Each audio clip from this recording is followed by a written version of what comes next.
It'll take about 12 minutes to read. So if you want to go to the toilet and go and have a cigarette now, you can go. Okay? This is the time to take a break. In 1992, on the 500th anniversary of Christopher Columbus's adventure in the West Indies, Derek Walcott was awarded the Nobel Prize for Literature. St. Lucia is a dot on the world's map. Without modern navigational technology, the British Airways pilot could so easily miss the island as to fly onto the continent of South America. Columbus himself had taken the wrong turn, and instead of reaching his expected destination of India, he had arrived at another place which he titled West India, christening its natives Indians. As the plane descends to land in St. Lucia, you see a few fields of scrawny sugarcane, some untidy allotments, goats in untended fields, and patches of housing. Napoleon images of an unfinished society come to mind, but these are qualified when you recall the creativity of the St. Lucian, a creativity that can be measured by the fact that in the last 30 years, St. Lucia has given the world 2 Nobel Prize winners. Arthur Lewis was given the Prize for Economics. Imagine coming from a country without much of an economy. One of your citizens gets the Nobel Prize for Economics. And St. Derek Walcott is the second St. Lucian to be honoured by the world. And the dot of his island had the powerful status of a full stop at the end of a sentence. It gave definition to a sentence by closing it. In this case, the Colombian phase or phrase of our existence, which sentenced indigenous peoples to extermination, but which also saw the survival, adaptation, and creative transformation of African and Asian cultures in the region, in spite of 3 centuries of slavery and indentureship. Walcott once said that at the beginning of his poetic career, he couldn't mention the word mango in his poetry for fear of alienating and confusing English publisher and English reader alike.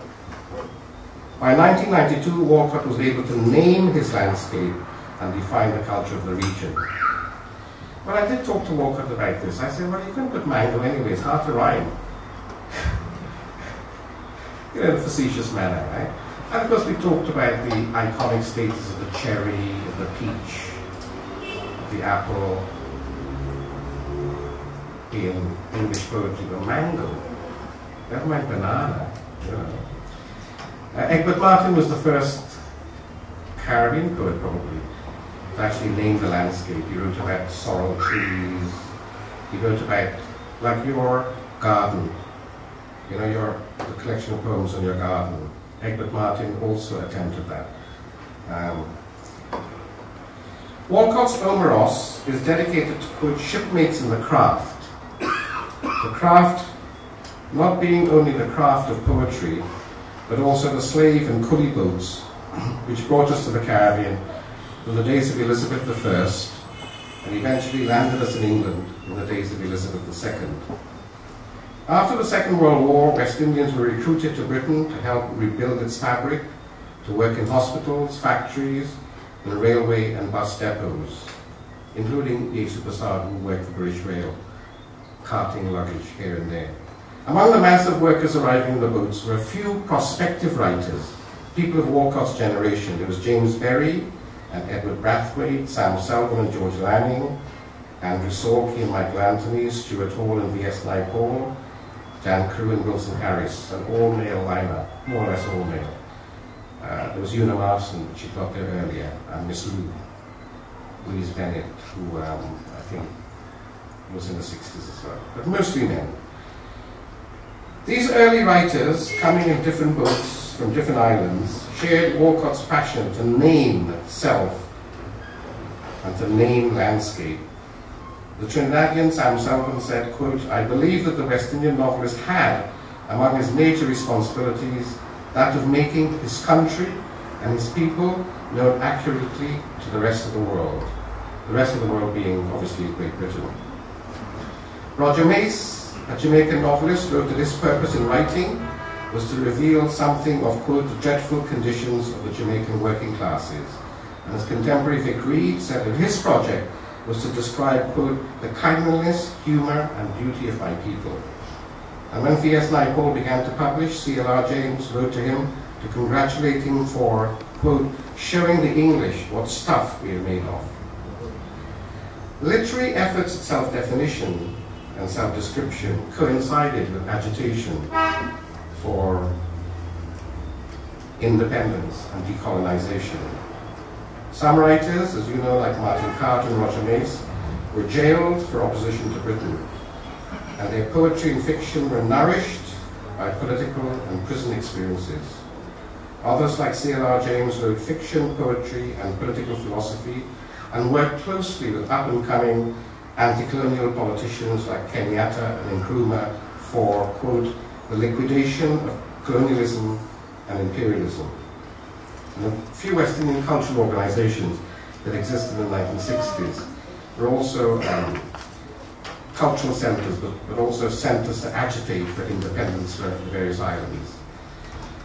Most of the writers who emerged in the 1950s, however, had no direct personal involvement in political movements. They came to write poetry and fiction, not political tracts.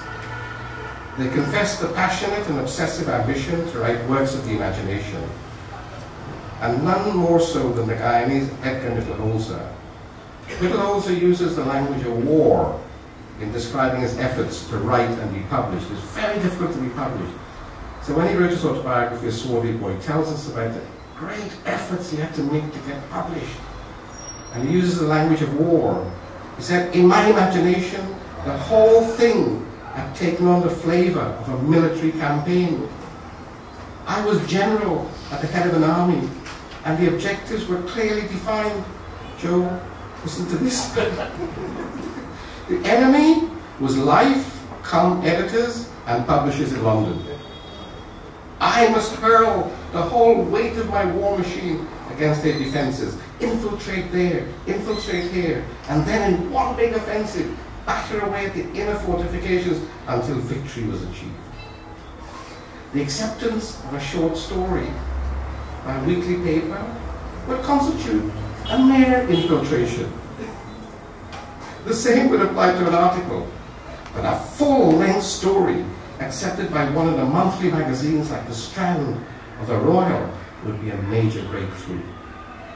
Final victory would be represented by the acceptance of a novel by a publisher.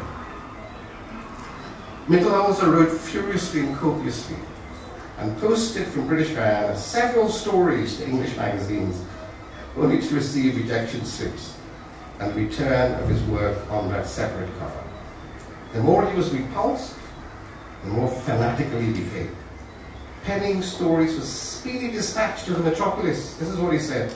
He said, every time I looked in the newspaper and saw that a ship was due from England, I had to steel myself for an enemy onslaught. When I heard the postman dismount from his bicycle at the gateway, I knew it was 0 hour. The package has come back, he knows he's been rejected. I knew it was 0 hour. The bulky envelopes meant another repulse. Disheartening, but that was war. Attack again. Back went the manuscript to other editors. Sometimes 3 or 4 went off at the same time, for I never stopped writing in the intervals of waiting to hear about those dispatched. No one guessed what a grim struggle was being waged. I presented a blank face to the outside world. I went to ice cream matinees. That's the time when young people were very innocent. I went to ice cream matinees. I went to ice cream matinees and danced as though I were a carefree young man, not yet settled in any special occupation. Only I could hear the artillery booming in the background, sometimes drowning out the wailing of the saxophone and the clink-clang of the piano. Mittelholzer had to leave Guyana and travel to England to fulfill his ambition for a writing career. In the colonies, there were no publishing houses or distribution systems. The few magazines that existed, like BIM in Barbados in 1942, Kaiko Varal in Guyana from 1945, had scant readership and paid nothing to contributors. Their quality was also uneven. Littleholzer says bluntly, quote, "The local papers were of no interest to me so far as my main objective was concerned.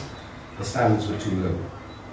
To be a writer, you had to be validated by the centre, and being on the lists of a London publisher,